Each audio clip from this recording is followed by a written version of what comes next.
योपालिको फ्रेन्चाइजी राम्रो हुन्छ होला। जस्तो यस्ता खाले प्रतियोगिताले चाहिँ एउटा आर्थिक रूपमा पनि खेलाडीहरूलाई समृद्ध हुनको लागि तपाईँले थोरै जोड्नु पनि भयो। के कस्ता नयाँ ढोकाहरू खोल्न सक्छन् पुरुष भलिबल खेलाडीका लागि? धेरै नै खोज्छ होला जस्तो लाग्छ मलाई चाहिँ। अब हाम्रो लेडिज भलिबल हेऱ्यो अनुसारले चाहिँ अब केटाहरूको अझै अब अक्सनदेखि लिएर जसरी यो अर्गनाइज भइरहेको छ त्यो हेरे अनुसार चाहिँ एकदमै राम्रो हुन्छ जस्तो लागिरहेको छ। र हाम्रो अहिलेको पुरुष टिम चाहिँ अब सबै यङ प्लेयरहरू छ होइन, अब मेबी धेरै बेटर हुन्छ जस्तो लाग्छ अहिले चाहिँ। पुरुष लिगमा चाहिँ पुरुष अलिक पछि परे जस्तो देखिन्छ। कारण के हुनसक्छ? महिला अगाडि अथवा 2 सिजन सकिसकेको पनि छ होइन, पुरुषको भर्खर सुरु हुँदैछ। यसमा कारण चाहिँ के हुनसक्ला? सुरुमा त अब हाम्रो केटीहरूको फ्रेन्चाइजभन्दा अगाडि केटाहरूको अनाउन्स भएको फ्रेन्चाइज हुने भनेको होइन, हाम्रो अचानक आएको कुरा हो हाम्रो केटीहरूको फ्रेन्चाइज चाहिँ।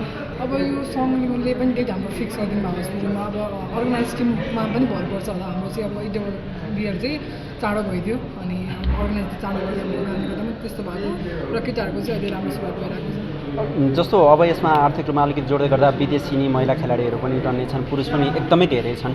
यसलाई रोक्नको लागि यस्ता खाले लिग बढाउनुपर्छ अथवा यसलाई व्यवस्थापन गर्न के कस्ता भूमिका सरकारवाला निकाले गर्नुपर्छ? यस्तो अहिले केटाहरूको कन्डिसन हेर्दाखेरि चाहिँ अब धेरै जस्तो इन्टरनेसनल म्याच भइरहेको छैन। अब नेसनल गेमहरू लोकल म्याचहरू चाहिँ भइरहेको छ। अब प्लेयरलाई चाहिने भनेको इन्टरनेसनल एक्सपोजर बढी भयो भने अलिकति राम्रोसँग खेल्न पायो हुन्थ्यो भन्ने हो। त्यो गेम भयो भने चाहिँ जाँदैन जस्तो लाग्छ मलाई चाहिँ। र गाउँको प्लेयरहरू पनि खेल्न पाएको भने खेल्न पाएको हो र अब चाहिँ यङलाई चान्स दिनुपर्छ भनेर पनि जानुभएको जस्तो लाग्छ। कतिको उत्साहित हुनुहुन्छ? अन्तर्राष्ट्रिय खेलाडीहरू पनि आउँदै हुनुहुन्छ होइन, ल्याउने पनि छ फ्रेन्चाइजको प्रावधानअनुसार। खेल हेर्नको लागि कतिको उत्साहित हुनुहुन्छ? एकदमै अब पहिला एकचोटि एउटा म्याच भनेको एनबिए थियो र अर्को चाहिँ टायर कप थियो र त्यसमा भन्दा अरू टिममा हामीले त्यही पनि जम्मा 2 टिममा आउनुहुन्थ्यो होइन फरेन प्लेयरहरू। अहिले चाहिँ अब 6वटा टिम छ, डिफ्रेन्ट टिम छ। अब पहिला हामी पुलिस एपिएफ आर्मी भनेर खेल्ने थियो भने अहिले चाहिँ त्यही प्लेयरहरू सबै डिफ्रेन्ट ठाउँमा बाटेर खेलेर फरेन प्लेयरसँग मिक्स भएर खेल्न पाउँदा चाहिँ त्यसमा चाहिँ हामी रियल गेम दिन पाउँछौँ जस्तो लाग्छ नेपाली प्लेयरहरूको पनि। कतिको उत्साहित तपाईँको टिम आफ्नो चाहिँ कतिको उत्साहित हुनुहुन्छ? अहिले पनि अब हामी मार्कीको यो के अरे अक्सनको बिचमा रहेका छौँ, खेलाडी जुन प्राप्ति छ खुसी हुनुहुन्छ? एकदमै एज अ प्लान हाम्रो टिमले जसरी प्लान गराउनु भएको थियो अब भनेअनुसारले चाहिँ प्लेयरहरू भनौँ न अब अलमोस्ट हाम्रो टिममा आएको प्लेयरहरू पनि अब गण्डकीकै हुनुहुन्छ। अब 4जनामा 3जना त गण्डकीकै हुनुहुन्छ नि त, त्यही भएर बेटर भइरहेछ।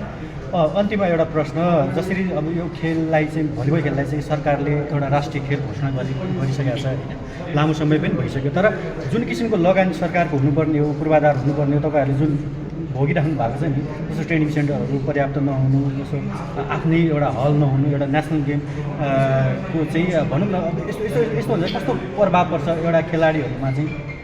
अब यो अहिले मात्र भएको कुरा होइन, यो पहिलेदेखि नै हामी सुरुवातदेखि नै हामीले भोगेर आएको भएर पनि अब अलिकति बेटर गरिदिने भनेर चाहिँ हाम्रो एक्सपेक्टेसन चाहिँ छ, बेटर हुन्छ या गरिदिनुहुन्छ भन्ने चाहिँ छ। तर पहिलेदेखि नै भोगेर आइरहेको भएर चाहिँ हामी युज टु भइसक्यौँ। अहिले तपाईँ हामी जस्तो युथको सरकार भनौँ न, बालन सरकार आएको छ, बालन सरकारबाट कति आशावादी हुन्छ? अहिले 3 महिना मात्रै भएको छ। अब खेलकुदमा चाहिँ भनौँ न लगानीका लागि चाहिँ उहाँहरूबाट कति अपेक्षा गर्नुहुन्छ?